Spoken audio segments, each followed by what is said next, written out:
पुणे ग्रामीण पोलिसांनी मोठी कारवाई केली आहे आणि आगामी दरोड्याच्या तयारीत असलेल्या आंतरराज्यीय दरोडेखोरांच्या टोळीचा पर्दाफाश केलाय।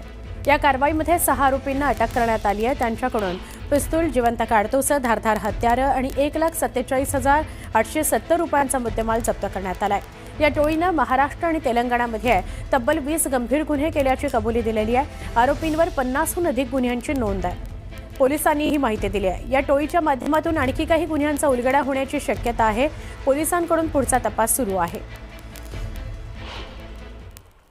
या आरोपींनी वेगवेगळ्या जिल्ह्यामध्ये संगमनेर, अहिल्यानगरमध्ये संगमनेर, नेवासा, लोणी, अंबेजोगाई बीड, निजामाबाद तेलंगणा, माकलूर तेलंगणा, निर्मल पोलीस स्टेशन तेलंगणा, आरमूर तेलंगणा, तळोजा नवी मुंबई अशा ठिकाणी 20 गुन्हे केल्याचे निष्पन्न झाले आहेत। हे गुन्हे उघडकीस आलेले आहेत। त्याचबरोबर या सदर आरोपींवरती महाराष्ट्र, तेलंगणा आणि इतर राज्यामध्ये 50 पेक्षा जास्त हे गंभीर गुन्हे दाखल आहेत। त्यामुळे दरोड्याच्या तयारीत असणाऱ्या या सर्व 6 आरोपींना अटक करण्यात आलेली आहे।